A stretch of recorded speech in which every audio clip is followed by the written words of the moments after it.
So, what do you think about this? What if the most important lessons of our lives did not end when our body dies? What if our soul continues learning, evolving, and even communicating with people we love? So, as a medium, you know that this is the truth for me. But the question we have is this the truth for others? Can we all connect with the spirits who have passed? Do we have that capacity? So, today I'm joined by internationally recognized intuitive medium and author Susan Grau. Now, Susan has spent decades helping people reconnect with loved ones in spirit and understand the deeper lessons of the soul's journey. Her book is our April Spiritual Steep Author Talks book. It's a selection for April, and her book is called Infinite Life, Infinite Lessons. This book explores what happens after we die, how our life experiences shape our soul's growth, and how spiritual awareness can help us move through grief, healing, and transformation. So we're going to get into this interview. I'm so excited to interview Susan Grau. She is an incredible woman, and we'll hear about her story, about her gifts, a little bit about her mediumship and how it got turned on for her, and how she teaches others to work with this as well. We'll also ask her a little bit of questions about what did the spirit world say about the future of humanity? What does the spirit world say about your healing and your connection to the other side? So without further ado, we'll bring on Susan Grau. I'm here with Susan Grau. We are so excited to interview her, not only for just everything, the wisdom that she has to offer, but we're bringing her into the Spiritual Steep Author Talks for April. So if you're not aware of what that is, we'll share a little bit more at the end. You can join us online or in person, but we're going to talk about her work and her book. And I know that she has a new book coming that hasn't even been launched yet. So we're going to talk a little bit about that briefly because I want to make sure we spotlight that. But let's just start from the beginning, Susan. Welcome to the show. Thank you. I would love to hear a little bit about, first off, there's two Mhm. questions for you. What happened to you? Because it seems like there's something that happens to people or they are born with mediumship gifts. I want to hear about that story because it's an incredible story. I think both. So I remember seeing animals float when it's probably the only thing I remember about being 3. And I remember seeing animals float when they would pass, and I didn't know what that meant, and that was my normal, so it meant nothing, except for, of course, an animal passed and everybody would cry, but I'd see them floating around. I could just feel the energy of it, and I sensed what was happening in some form. I just don't know what form. So I was about 3.5. We had some animals that had passed on our land, and so that was my experience. However, I didn't remember that completely till later on in life when I actually had an animal pass away and it floated and I went, oh my gosh, I remember that. So it's interesting.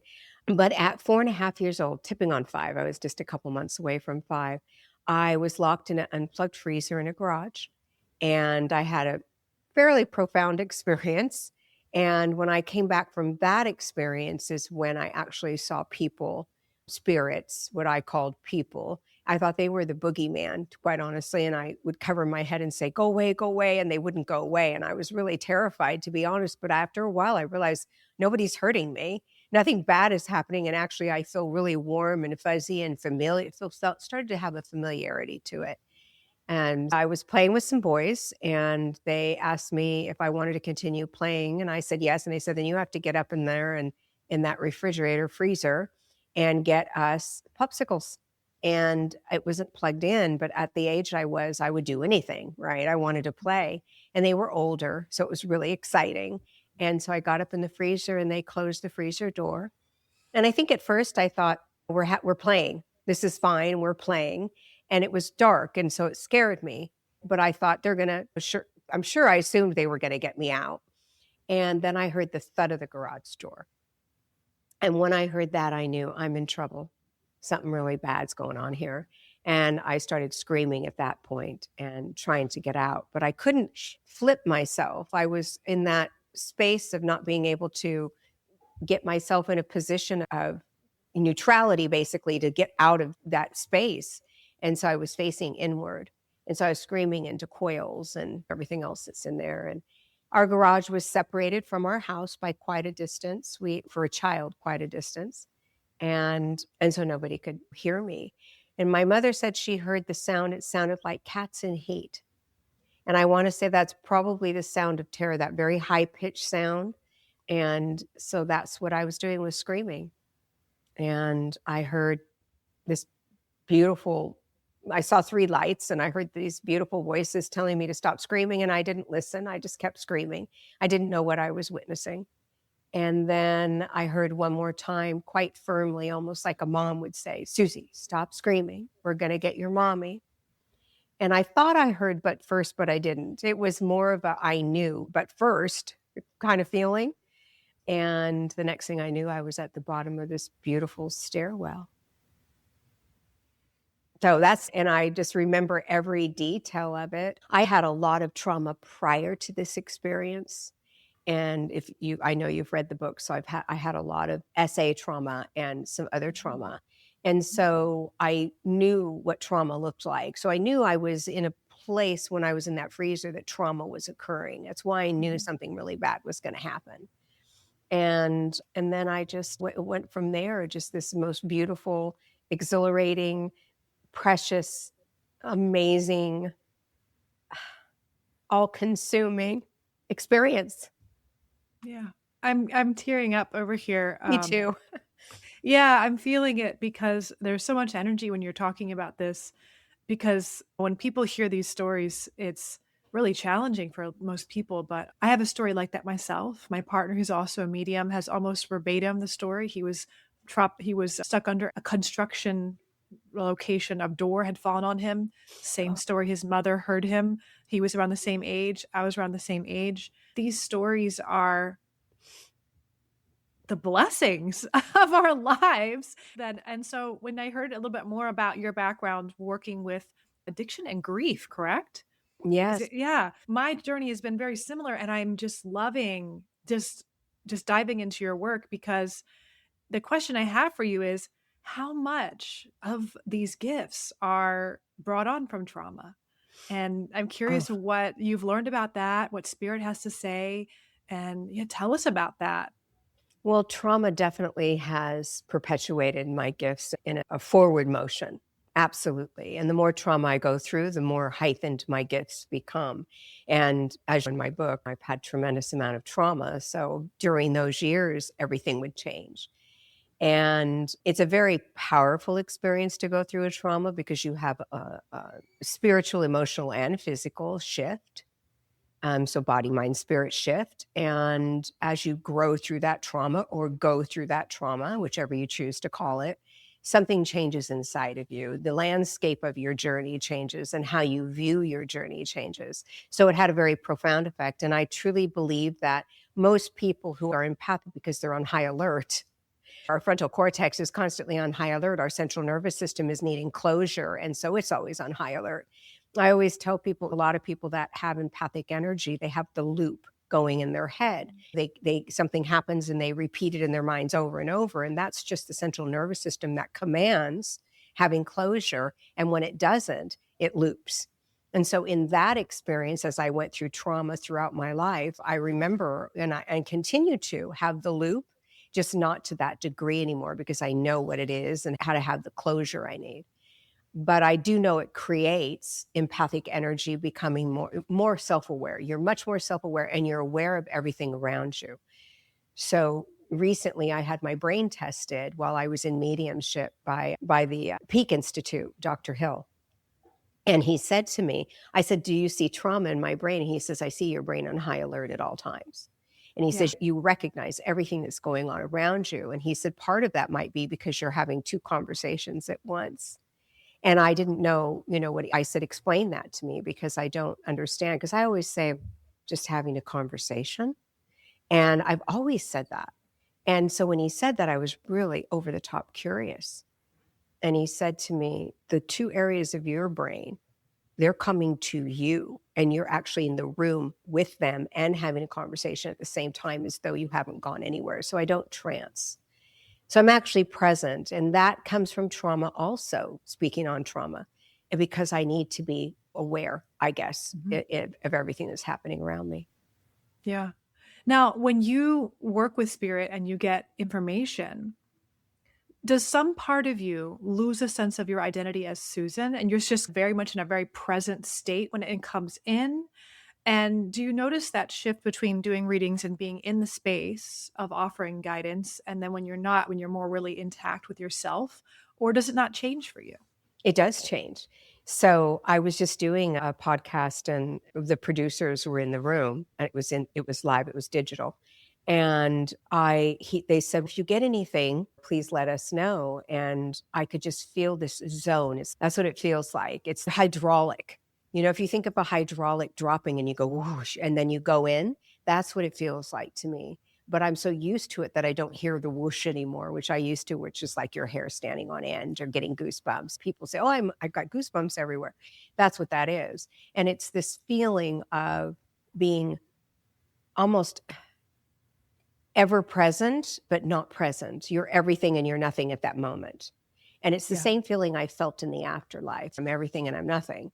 And just perfect, everything is fine and flowing. And then I can feel myself moving in that direction towards the information. And then and so in that podcast, they said that. And I said, oh, no, I'm in my intellect right now. And we're talking about intellectual things and trauma, et cetera, and grief, which is, of course, trauma. And all of a sudden it was like, woof. And it just started coming. Now, does that always happen on command? No. I'm used to that because I work in office and I do it hour upon hour with different people. So I'm used to turning it on and off. But yes, I definitely feel a shift, but it's a shift of, I know I'm there, I'm present, I'm not trancing, I'm not going anywhere, and I'm very aware that we're having a conversation. It feels intellectual to me, but it's actually spiritual. Yeah. Yeah. Our listeners, we really dive so much into nervous system, trauma, consciousness, and all the things that come with these altered states that are non-ordinary states of consciousness that people either grow through meditation or practice or through having these graces, we could say, if you're looking at it from perspective of taking your wounds and working with them as a gift. And I love that your background also in working with grief and addiction. So I'd love to see how that piece kind of played in. Did you find out that well, let's actually back up. When did you find out and discover that this is what your work was going to be with spirit as a medium? Did you do the counseling first or did it evolve? I'd love to hear about how you got into that. It's so funny when people say that to me because honestly, I don't see my work as being a medium. It's just part of who I am. So it isn't work. It's not my work. I don't even consider it that. My work is grief and the human condition and helping people heal their traumas and their experiences and also celebrate their good experiences because life has wonderful experiences also. So that's more, and I speak on that a lot. So I see myself as a thought, I don't want to say thought leader because that sounds very vain, but more, I think, in that kind of energy. But medium is not one of even though they title me as that, it's really not one of my personal titles. So I grew up with addiction. My whole family had addiction and it was quite severe. And I was the only one who did not have addiction, but I was a little Al-Anon running around, a little codependent running around trying to fix everyone. Yeah. And so my house was very chaotic and dysfunctional, and it served the purpose of me at a young age. I was only 17 when I went away to college to become a counselor in addiction. And it seemed appropriate to me. I knew everything about it that there could be known, and I just needed to heal me. And I started actually going to Al-Anon when I was 17 years old, trying to find a way to understand my own reactions and my own behaviors that were not healthy. And it just came naturally.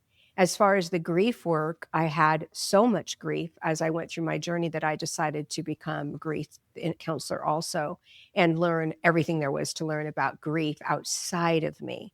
We learn grief through what we experience, but that is not how we help others heal, only by understanding their experience, but everyone grieves differently. And even though they have all the different processes, bargaining, anger, denial, all these things, yes, they're all there, but we all are singular in our grief, even though it's a commonality among all of us.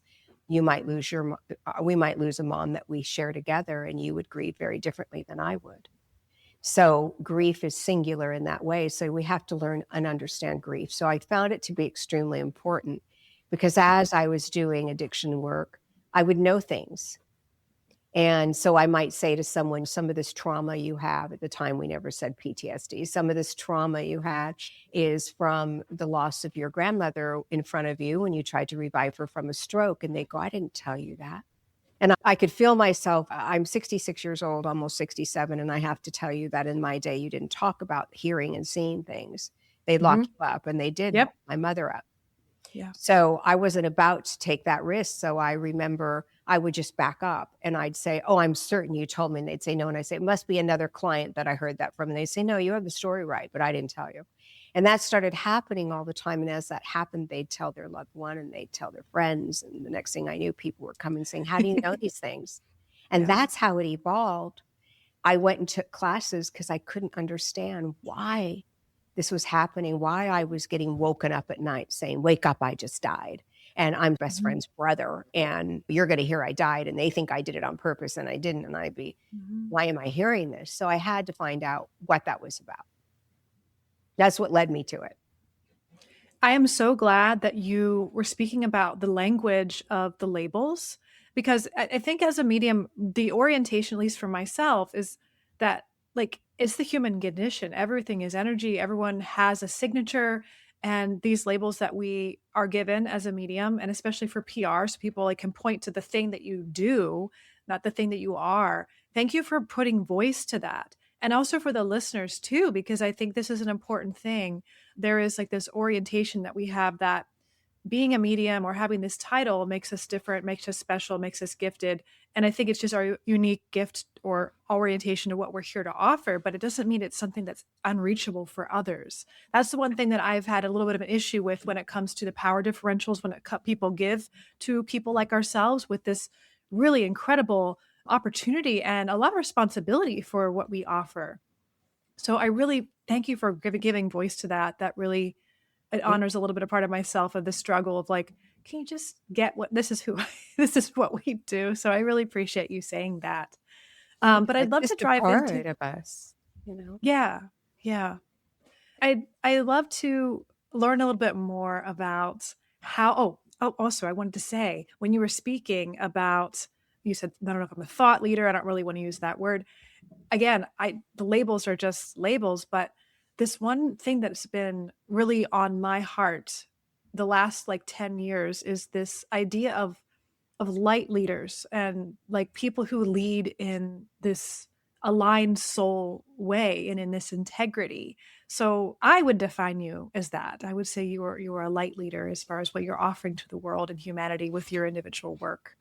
So Oh, let's talk about the book then. If because you're offering not just mediumship and that capacity, and there are many mediums I've met, that's their journey. They give messages, but they're not also a healer, or they're not also embarking themselves on the healing path to heal mhm. themselves, because I think that's a big differentiation between a lived experience of having trauma, having things or whatever your near death experience that brings up this capacity, but then healing through it, I really believe creates more clarity and more offerings to uplevel that skill to bring it to the world versus just being a communicator of messages. Mhm, And neither's mhm. better or worse, but I'd love to hear more about that and go into this book that you have offered that we're so excited for April, because it's a lot of the wisdom from what you've learned on your journey. Yeah, the book is all about my whole journey.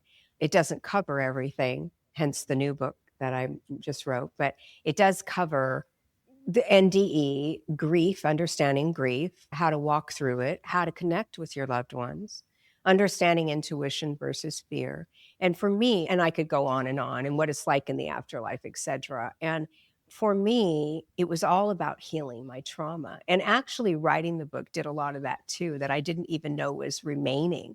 I didn't know there was still all of this needing to work through stuff that was going to come up for me, and it did. And so it was a labor of hardship to write the book. It wasn't just a labor of love. Like I always hear people say, oh, it was a labor of love. It was hardship because I had to revisit a lot of pain and finish out what I hadn't thought I had accomplished that I hadn't. So otherwise, we're going to spiritually bypass. And my book does not spiritually bypass anything. I lay it on the table and I put myself out there. And that's scary because when you have been sexually abused and things like that, you know, you really putting it out there makes you vulnerable in your mind instead of empowering. And what I found was that it actually was empowering to speak my truth. And it didn't make me more vulnerable. It made me more powerful in my energy and my healing process. But that took time to understand. So as I was writing it, I was thinking, do I want people to know this, to have this information on me? And the answer kept coming up, yes. Yes. So that's why I wrote what I wrote. And the process of writing the book, I guess I am now. I wasn't a writer. That was the furthest thing from my mind. I never even journaled except for as a little child writing my NDE story, but I never journaled. And so when I heard in my head, it's time to write your book, I thought, are you crazy? That's what I literally went, what?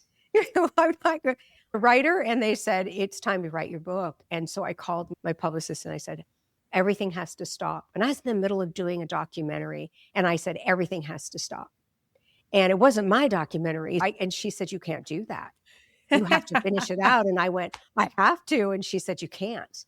And I said, okay, I'm writing a book in the middle of this. And she goes, okay, if you think you can. And I said, Yeah. I have to. And I sat down to write and it was like, it was divine intervention, divine flowing. It was spirit that wrote that book. I was, again, just a conduit of energy and experience. They actually helped me put that experience into context for people to understand and be able to assimilate all of the trauma and love and peace and guidance that's in the book. I'm just laughing about what you're saying about your team with working with that. It's so interesting when you have the linear functioning of the world and Mm-hmm. spirits itinerary. It I really know. confuses people and then they get but then it's really fun when it works out, and it's really a testament of really what is behind the scenes for people who don't experience it Mm-hmm. like firsthand, because it's not a matter of faith. I don't think for people like us, I think it's a matter of this is just how it is. Yeah, So that's really exactly. beautiful. I really appreciate not only what you're talking about with you don't spiritually bypass. I love your message you put up at the end of January on your social media pages, just really addressing the heaviness in the world. Thank you for doing that. I've been watching as a medium for the last 20 years, just some of the things I've seen that hasn't been time yet, just my divine timing for really not only talking about some of the things that are just not in integrity for my own standard, but Mm-hmm. Mm-hmm. I really am curious as you shared and like really lit everything out there, because that's what I do too. It's so important, I think, because there is this Mm-hmm. projection that people put onto people who have these labels, right? Which was just who we are, and everyone has this capacity. I think it's important to help people understand the humanity that is also who we are. So do you have anything to speak on that? Because of the power differentials we're seeing that unfortunately will still happen, because people do come to see us, even if we say, I'm only human too. It's just what happens. What advice would you give someone when they're coming to work with a provider like us, that we try not to do that as best we can? Well, Not to give away our power. I think that, first of all, if you feel uncomfortable, get out. I want to say that. If you go to a medium and you feel like you're being manipulated or you feel this, I'm not talking about feeling anxious, because that's a normal feeling we feel. We feel excited and anxious and we get a little anxiety. I'm not talking about that kind of feeling. That's part of the process. Excuse me. I've had a cold. I'll just give you a pause in case you want to. But I'm talking about when you go and you feel overwhelmed, you feel like something isn't right and there's some lack of integrity happening that you don't understand. So when people go to mediums and they get told they have attachments and they have all these horrible things happening and they have all these dark clouds and all these things and they can dance around a candle to make it right. You have to use, it has to make sense, because mediumship does make sense. And I think people miss that. Does have a science behind it. And it's not about terror or fear.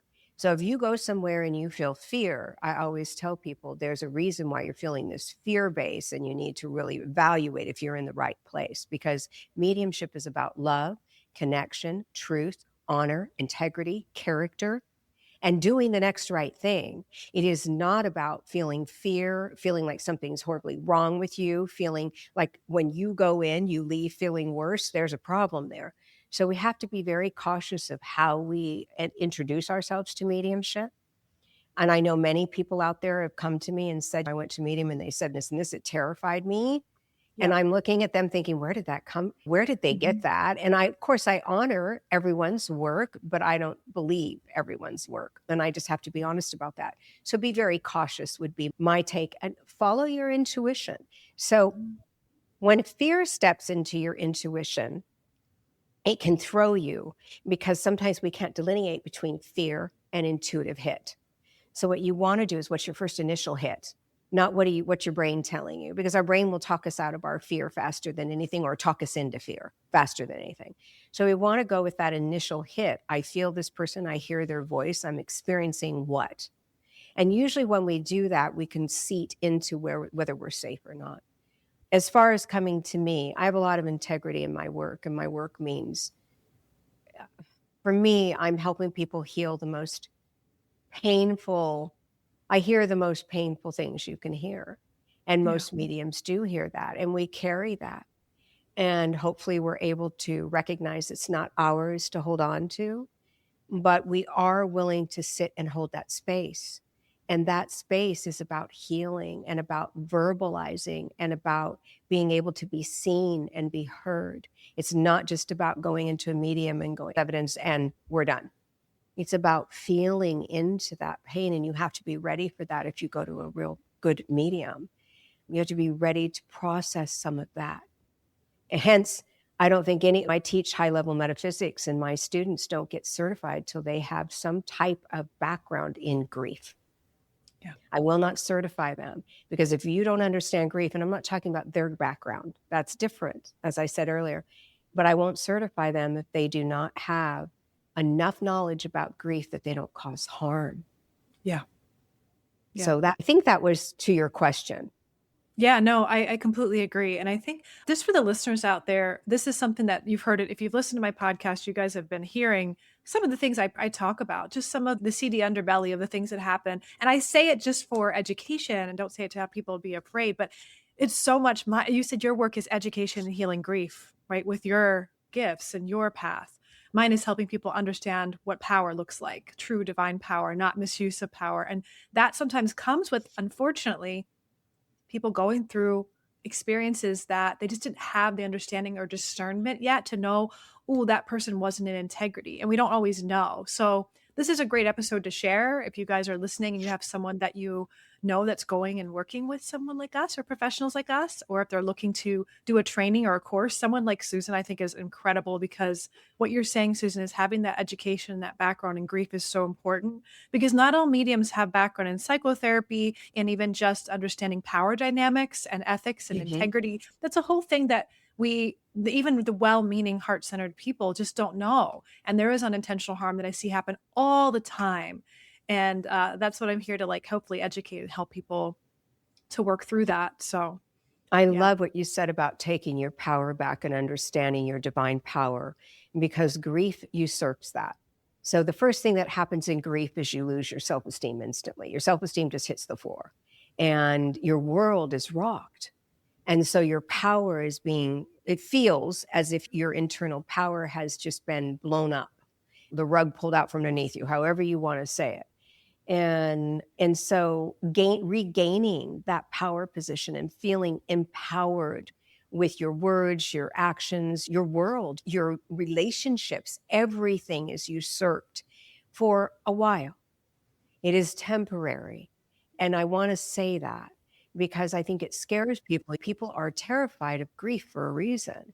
Yeah. And I tell them, we have reason to be afraid because we're going to go through something, but it's not a fear based that, it's going to get me and I'm never going to return.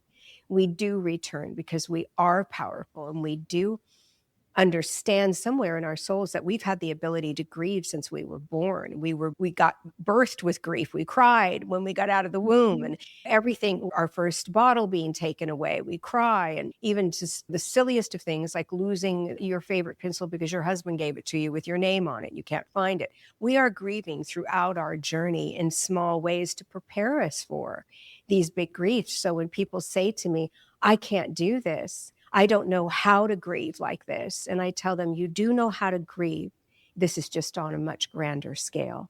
And so let me help you walk through what you do understand first and foremost, so that we can then help you move into this huge grief that you feel so confused about. So I want to empower them. So when you said that, I loved that, because that is empowering in and of itself in that moment.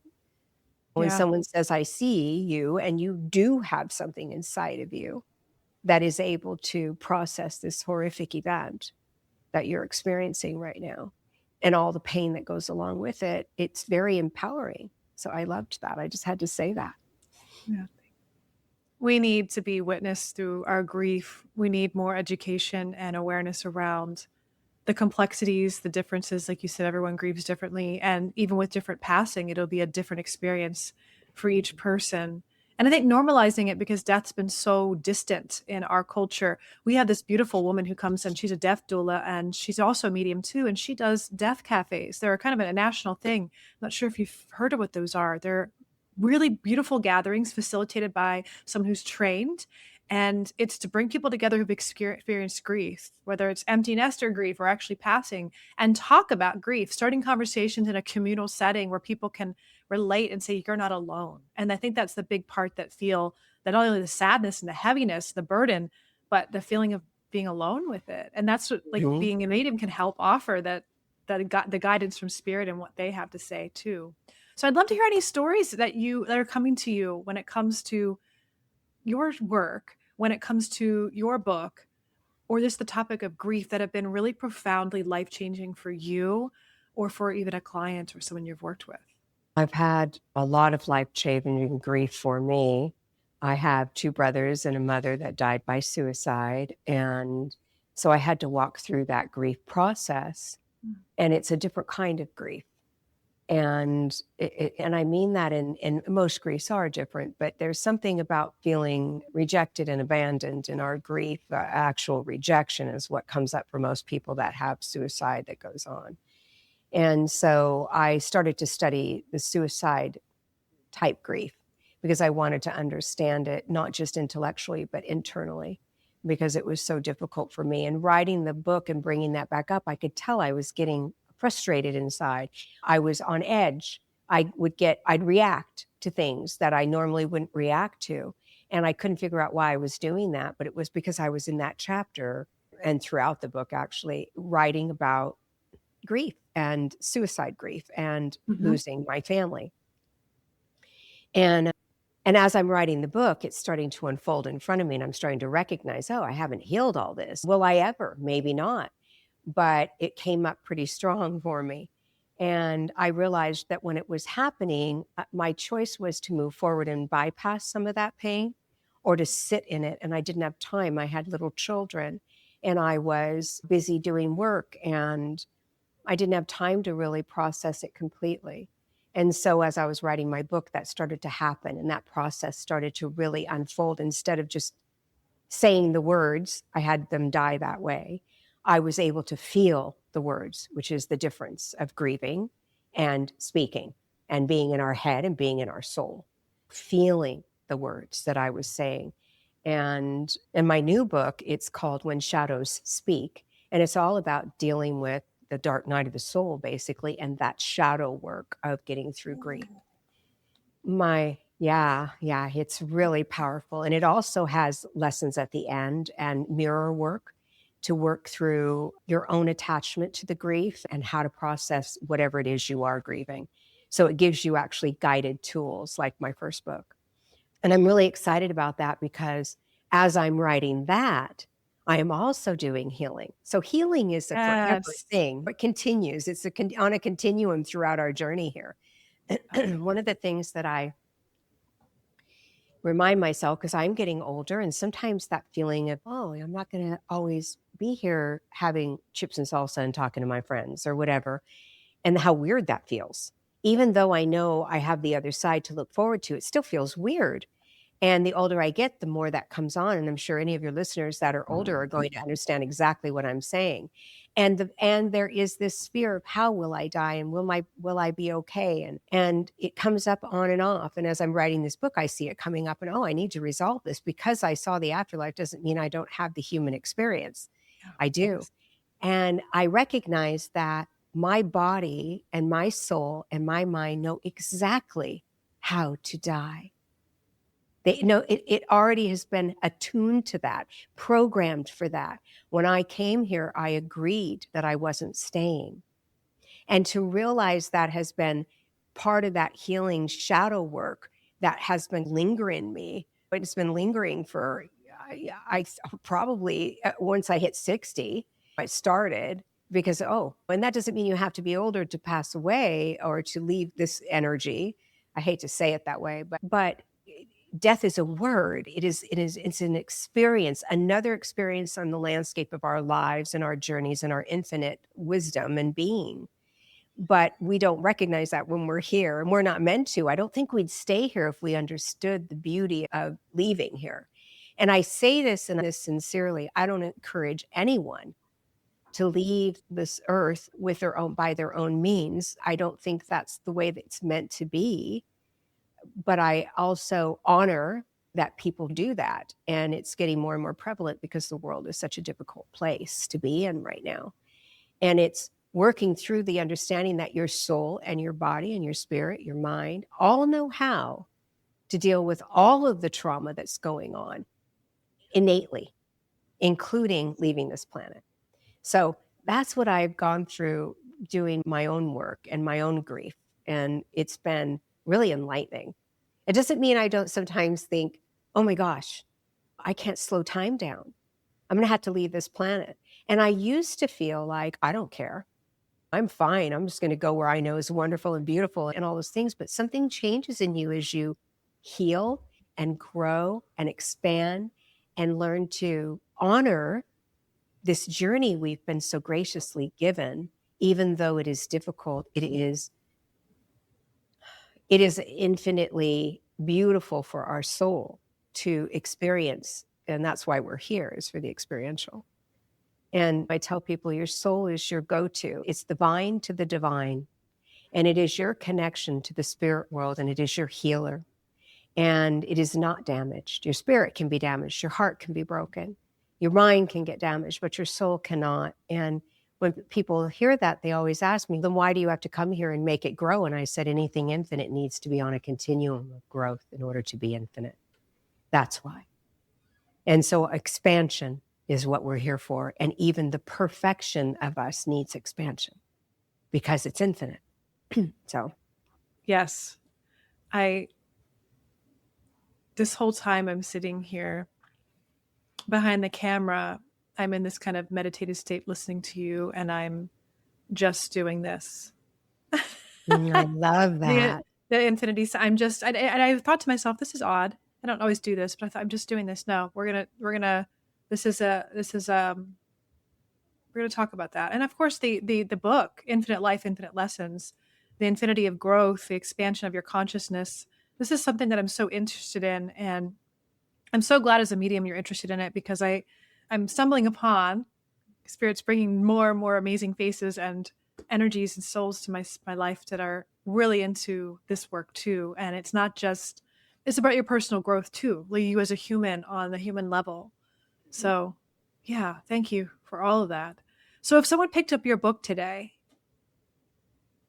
and you wanted to they have one thing they could get out of it that you feel like you'd really hope, like when you wrote that book, you're like, okay, I really hope that at least this message gets through. What would you feel like you wanted that to be? You are divinely perfect just as you are. And your experience is created to help you recognize that.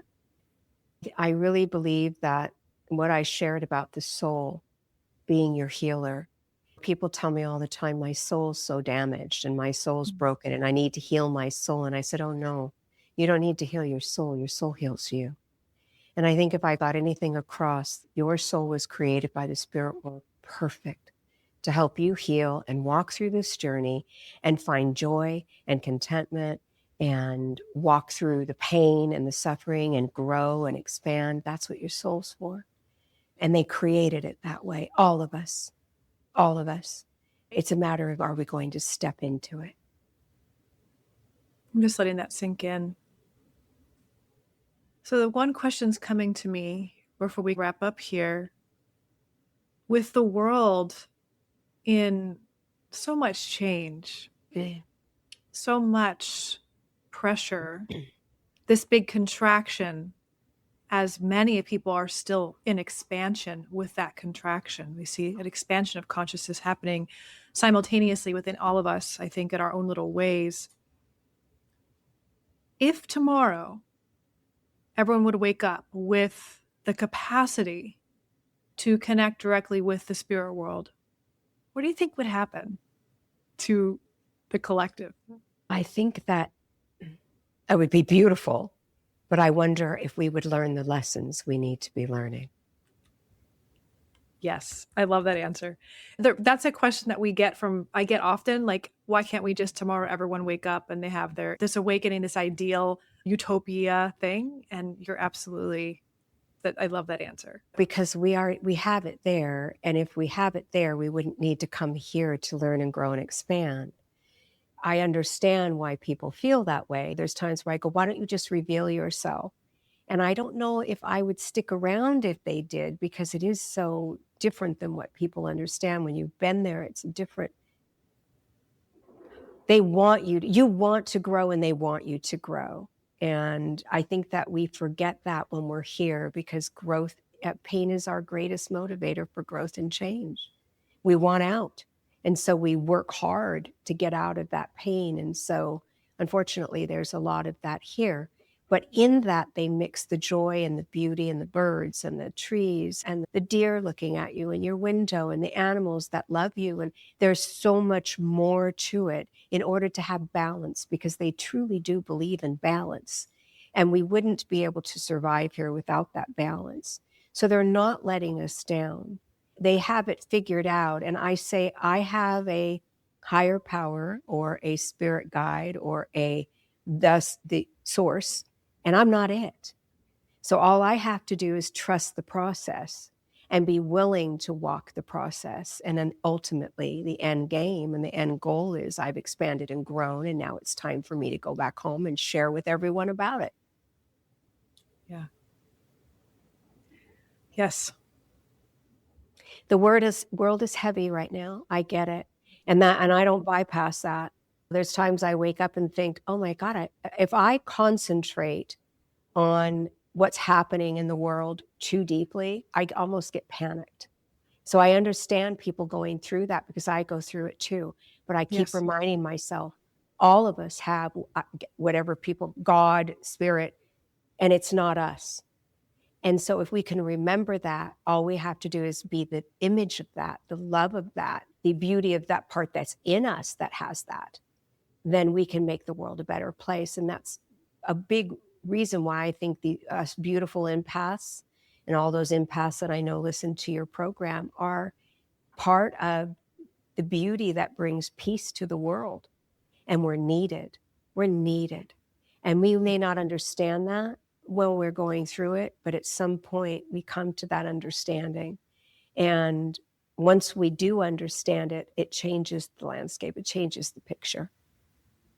Absolutely. Yeah, that path towards healing, Mm-hmm. healing in your journey as you're offering, and for me, that healing towards empowerment for the healers, for the empaths, for the light leaders, for those who out there are listening, I think is so important, because everyone has something beautiful to bring. And through that beauty that they offer, it doesn't mean there's not going to be contraction points and pain. And I think what I'm seeing that's so beautiful in the reflection that I'm experiencing for folks is that there's less and less threshold for avoidance patterns. Mm-hmm. And it's almost like spirits creating these opportunities and these synchronicities and these divine things, like saying you cannot avoid anymore through whatever it is. It's so cool to see that, because I watch people that I've watched stay in this like loop, and then they try. We all have our little things we get stuck on, and it's always a avoidant pattern that brings us into this space of temporary comfort if we're experiencing the pain. And you having years experience healing your pain, those who are out there listening, I'm just like honoring the pain that you might be going through currently, and the pain you've went through.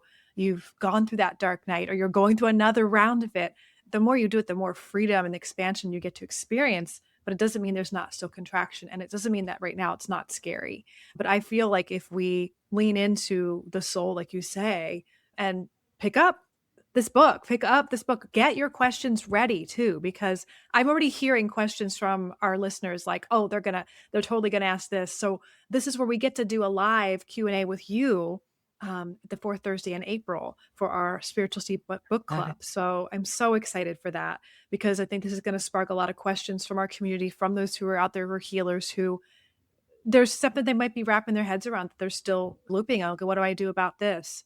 So yeah, but I have two more questions for you. But Hmm. before we go into my final questions, is there anything else you want to share? Is there anything else coming up for you? I know you have something at the Omega Institute.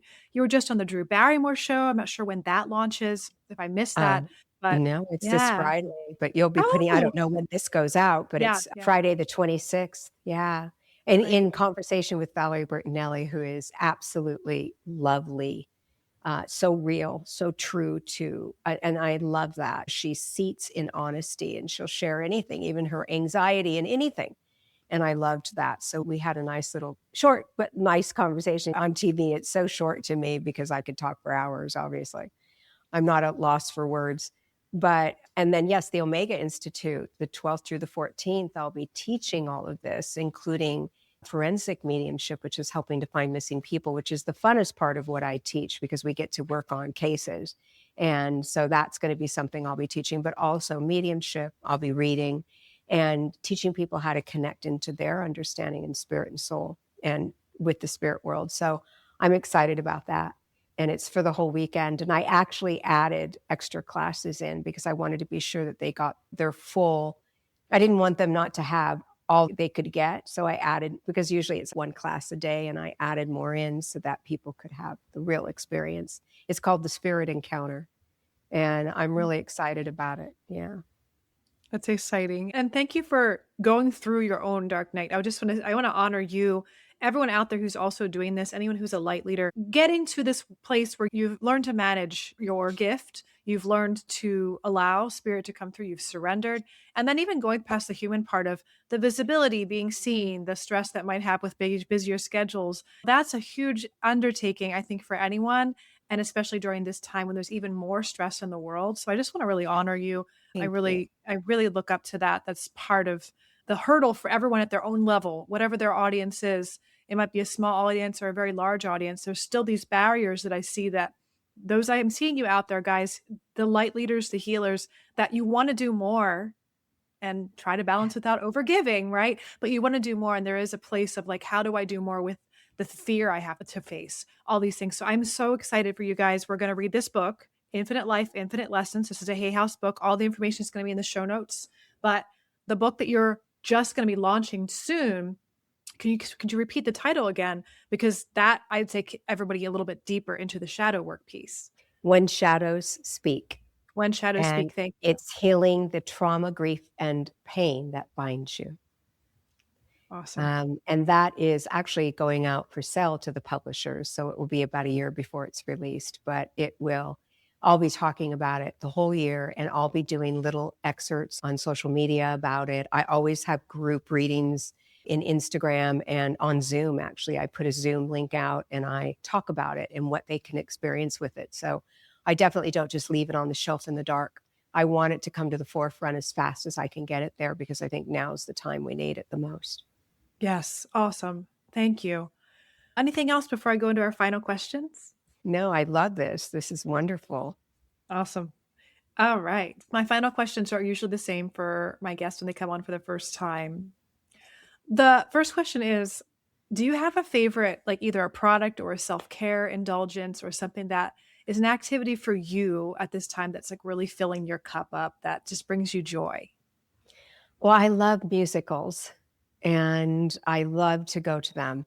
So I try to go to one a month. That's Um, great. yeah, I just love them and they just take me away. I also love reading. So that's really special. But my most important activity are my animals. I adore animals. I'm an animal advocate and I just I can't spend enough time with them. So when I'm feeling overwhelmed or I feel like the world's been really hard, or I've heard really like difficult mediumship work, or I've heard really bad story, a really difficult, painful story for someone else. I come home sometimes and I want to cry or I feel overwhelmed, and they know immediately. And so I spend time with them and it brings me back to my center. Yes. Those fur children are the best healers. They are the best. I Yeah. love them. Oh, I could be around every animal. I'd love to walk outside and see what I saw in the spirit world. The room of companions, they were all the animals you can think of. And I wish I could walk outside and see the deer looking at me and the buffalo and everything I saw when I was there. Yeah, it would be wonderful. Do you have a particular book or a recent musical that you want to share with us that is interesting? Yeah. Right now I'm reading about narcissism because I want to learn more about that because it's so prevalent in our world right now. So I'm a studier. And when I get my CEUs for my license, I always am studying a lot. And so right now I'm reading about that. However, I just went and saw The Notebook. Oh my gosh, you guys. Oh my God. I cried. It's a musical. So they sing almost everything. And I cried through the whole thing. It's one of my favorite movies of all time. And it was so beautiful and so rewarding and touching. And I loved it. So if you haven't seen it and you can do it, I really want to suggest you do because it is that good. Oh, that's awesome. Thank you. Thank you for sharing that. I was really curious. So the final question is, if you could detox one thing, either from your world or the world right now, what would that be? Hate. Yeah. I think that we are, everywhere we go, we're hearing hateful things, or hate is, and of course, there's the balance again. I want to say that. But if I could get rid of something in this world, I think it would be hate and envy. I think envy creates hate. And it is damaging and so ugly. We don't have to hate to protect ourselves and have boundaries and be empowered.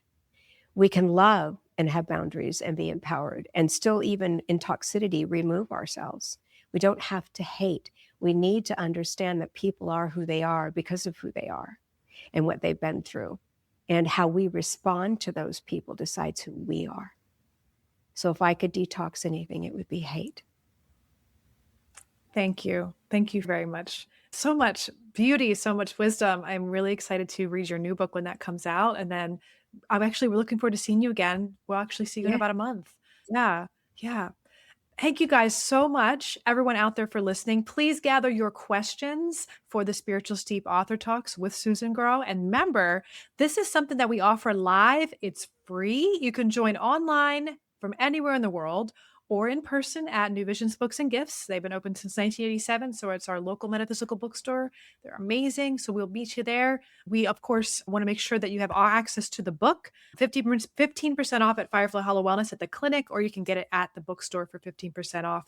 If you're an audiobook lover, you're welcome to get it there. And Susan, you actually read your book through the audiobook too. Yes, I do. Yeah. And I just want to say that because I love when authors read their books. So just so you guys know, Susan's reading her book. So you have a lovely voice. So I'm really excited that you chose to do that. Yeah. Other than that, we appreciate you all. Thank you so much, Susan. And be well until next time, my friends. Thank you for listening to the Mind Body Detox podcast. If you love this podcast, share it with others and leave us a review. Your reviews help us more than you know and supports us continuing to make episodes and being heard from all over the world.